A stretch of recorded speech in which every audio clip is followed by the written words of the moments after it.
Hi, I'm Doug Buchanan, and welcome to Sundays in Song. I'm here with Ben Hawker, who's a former choir member here at St. David's, now at the National Cathedral, and Ben is our evangelist for the St. Matthew Passion. Yes. Ben also sang as evangelist in our St. John Passion back in 2018, which was phenomenal. And we're just going to talk a little bit about what the evangelist does in the story, what's going on with that, and just some things about that. So, yeah. Ben, what does the evangelist do? What's the point of having the evangelist? The evangelist is essentially the narrator of the story, and they're the person kind of responsible for delivering all the dialogue. If you think about, like, there's there's chorales that happen as kind of reflection points during it, and then there's like arias that people are like expanding on a thought.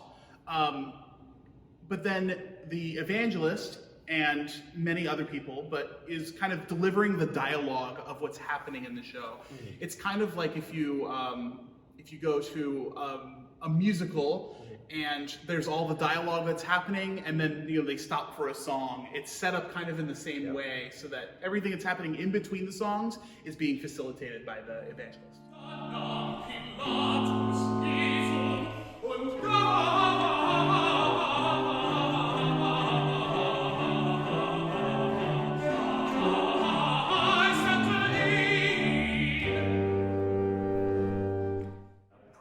And so if you think about the Gospel of Matthew in this case, anything that essentially that the Gospeler is writing out that's not in quotations is basically you. I also think about it as sort of like the text crawl in a Star Wars film or something like that, like all those things that are providing narration. And we get this on Good Friday as well, when we have the sung Passion in the service. The evangelist does the same thing where they speak through, and then someone will sing the lines for Judas and someone will sing the lines for Jesus, and etc. It's the same thing here, except just expanded to be on a more complex level. Yeah, and getting to that complexity, what do you find is either different about this piece or different about the approach or just your experience with this 5 years after doing St. John? That was the first time I'd ever conducted the St. John Passion. That was your first time. It's my first time doing a Bach evangelist role. Yeah, period. Which is on a large dramatic scale. So I mean, that was a learning experience for both of us. For sure. What is different for you this time? Honestly, it's just experience, and it's a different beast. St. John and St. Matthew are both beautiful stories, and they're beautifully written by Bach. But they take on slightly different roles, where I feel like the narrator is a little more involved in St. John.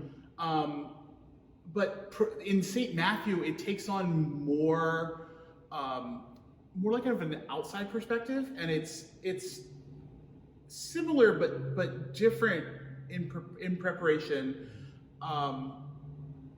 It's a little bit less thorough connected, I think, and so I think it's more important when I'm thinking about St. Matthew of trying to be conscious of, okay, this has now happened. It's my job to bring people back into the story.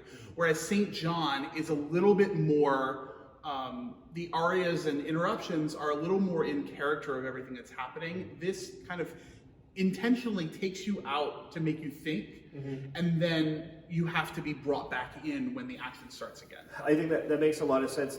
I mean, my experience of the St. John is a shorter work. They're both massive. St. John is 2 hours. This is depending on their time frame that you do it in, anywhere between 2:30 or 2 hours 45 minutes for a more petite performance.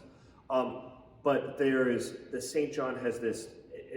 I like what you're saying about a through line and a dramatic trajectory, and like it's very teleological. It's very, very moving forwards. I mean, it feels almost cinematic in a way, and this almost like an action movie wise. And this feels almost like almost like an art movie or something Yeah. like that. I Like compared it yeah. to Baroque opera Yeah. a while ago, Uh-huh. where if anyone familiar with that style, it's the action's going, and then all of a sudden it's just like you zoom out on like one aspect of a scene, or like what you said with Art Deco. It's that very similar, like all of a sudden you just kind of get pulled out of the action to like reflect on something, and that changes throughout what it is, but it's very much it's much less connected than St. John. Yeah.